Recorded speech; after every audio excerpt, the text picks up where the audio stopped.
Hello and welcome back to another video. In today's video on King Ibrahim, we will be talking about the three games that were played in Match Week 2. And the first game that we're going to be talking about is Netherlands versus Sweden. So, the first half was really convincing from Netherlands. I mean, scored the first two goals from Brian Brobry in the first 17 minutes of the game, which was pretty fantastic to see.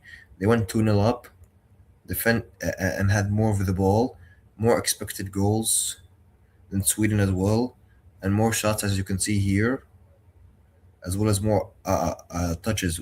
But when you saw that when they bring in Alenga here, you had taken out Goodmanson out for Alenga, and Alenga came in, and in those minutes in that second half, he made a difference. Him, Jokerej, and then Isak were all making the runs, and then I thought that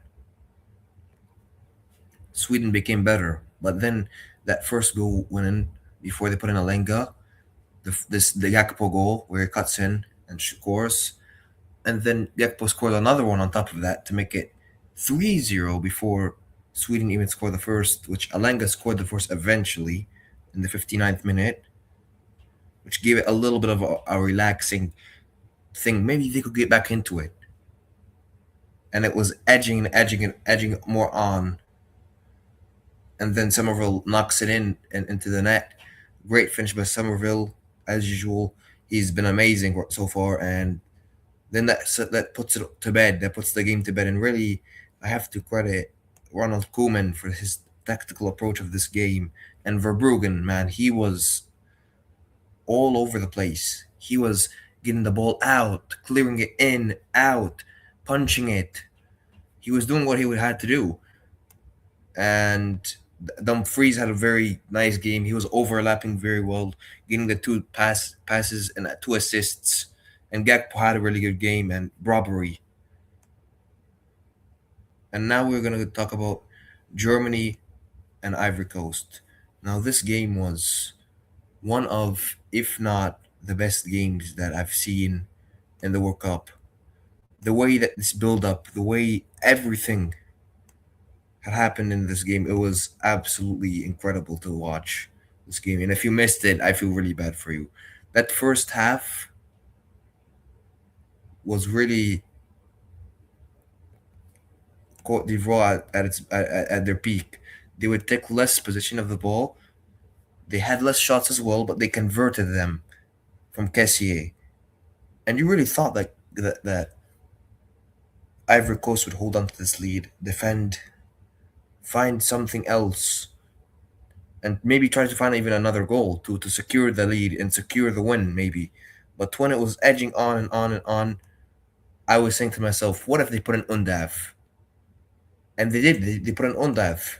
And in that second half, he made a real difference. His physical type, his physical body, he was bodying people left and right, scoring. He scored two amazing, brilliant goals that a striker should score. Scoring in the 68th minute after pressure was on Germany. Will they score? Will they equalize? He did. He scored. And then after that again, he scored and the almost the last minute of the game, the 94th minute with 96 minutes, 6 minutes added on. A brilliant finish from Undav. And he put that one away right on top so that Yahya Fofana could not save it even. And I have to give credit to Germany from bouncing back for this victory here. They had their heads against the wall.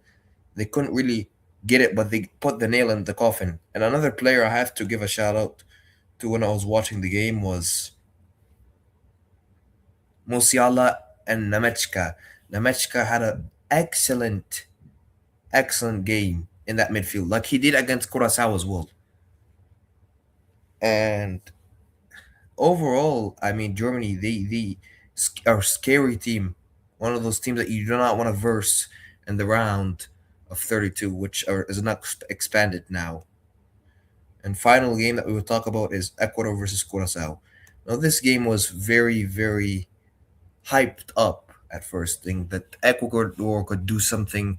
Ecuador will win by a lot of goals. They need to. But as you watched in that first half, you were like,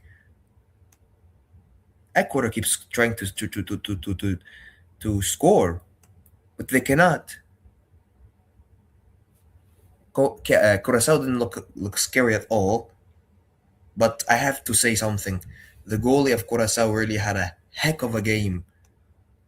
Room, his name was Room. He had a brilliant performance, saving, swatting, saved like 12 saves if I'm not mistaken. He had a match of his life, and Ecuador still couldn't score.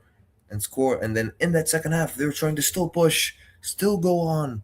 19 shots, still looking, still trying. Valencia missing like he's Nunez or something. He misses right in front of the goal, and I couldn't even believe it. Pachko not having the best of games. Hincapi as well. There was no attacking firepower. And now Ecuador are in big trouble. They must win against Germany to keep their World Cup hopes alive. You saw eyes in the last couple minutes. They are crying. They knew that this game was a big momentum changer for them. They didn't get it. They had 19. They had 27 shots. My bad. Not even 19. They had 15 shots on target. They couldn't score one of them. I mean, it was like a similar situation to Turkey yesterday. There is no striker. There's no presence of an attack that can help you at all. The players were just running around like we would say in donkeys. And Curacao had that. Fair enough to them. You have to praise them. Their defense was right on it every time, and Rum, the goalie, would be there. And this is terrible for Ecuador. Everybody was expecting them to win and everything, and they didn't. They didn't do it. They didn't. They had all the possession, all the shots, everything, and they didn't do it. So we will see what happens. And really, this is what I have to say about the three games that have been played today. And I will give the later reaction to Tunisia versus Japan later on. But these are the first three games, and yeah, and I will upload another video about who my players of this week were, and who were the best, and later on after the match week 3 I will record who were the underperformers, who were the performers, and who were the underdog, and who can be the dark horse. Thank you for listening to this video. I hope you enjoy it. Please subscribe, hit the notification bar, and get more videos. Bye, and see you later on another episode of King Ibrahim Talks Football, and we're out.